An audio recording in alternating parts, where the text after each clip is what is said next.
আসসালামু আলাইকুম viewers, অপুস delicious ডায়েরিতে আপনাকে স্বাগতম। আজকে আপনাদের জন্য নিয়ে এসেছি কাঁকরোলের মজাদার দোলমা রেসিপি। কাঁকরোলের ভিতরে বিচি থাকার কারণে অনেকেই এটা খেতে চায় না, তাই ঘরোয়া উপায়ে খুব অল্প উপকরণে আপনাদের আমি এটা খুব কম সময়ে বানিয়ে দেখাবো। চলুন শুরু করা যাক। প্রথমে কাঁকরোলের উপরের খোসা একটা পিলারের সাহায্যে পরিষ্কার করে নিব। তারপর পরিষ্কার পানিতে সুন্দর করে ধুয়ে নিব। চুলায় একটা পাতিল বসিয়ে পানিতে 1 চিমটি হলুদের গুঁড়া আর একটুখানি লবণ দিয়ে কেটে রাখা কাঁকরোলগুলো দিয়ে 8 মিনিট মিডিয়াম টু হাই হিটে সিদ্ধ করে নিব। এখন আমি পুরের জন্য পেঁয়াজ, ধনেপাতা আর কাঁচামরিচ কুচি করে নেব। সিদ্ধ হয়ে গেছে। এখন কাঁকরোলগুলো ছাঁকনির সাহায্যে তুলে নিব। 2 মিনিটের জন্য ঠান্ডা হতে দিয়ে একটা চা চামচের সাহায্যে কাঁকরোলের ভিতরে থাকা বিচিগুলো আলাদা করে নিব। একটা স্টিলের হাতলের সাহায্যে বিচিগুলো মিহি করে নিব।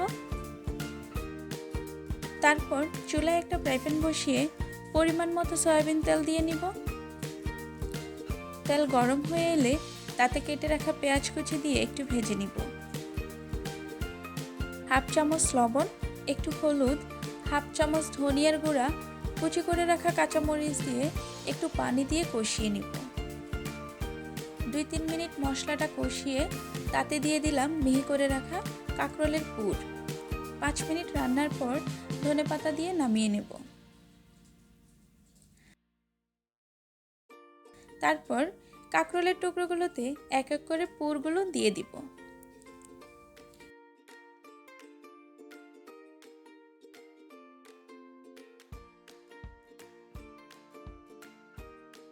পুরটাকে কোটিং করার জন্য আমি এখানে আগে থেকে নিয়েছি 2 টেবিল চামচ বেসন, সাথে স্বাদমতো লবণ আর লাল মরিচের গুঁড়া।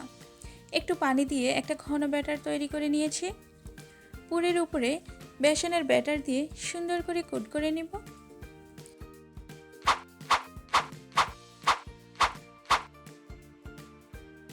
এবার চুলায় প্যান বসিয়ে তাতে সয়াবিন বা রান্নার রেগুলার তেল বেশি পরিমাণে দিয়ে দিব। তেল গরম হয়ে এলে তাতে এক এক করে সবগুলো কাঁকরোলের টুকরা 5 মিনিট ভেজে নিব। ব্যাস, তৈরি হয়ে গেল ক্রিস্পি আর রসালো স্বাদের কাঁকরোলের দোলমা রেসিপি। আপনারা এটা গরম ভাতের সাথে পরিবেশন করে খেতে পারেন অথবা ইফতারির আইটেমে অ্যাড করতে পারেন।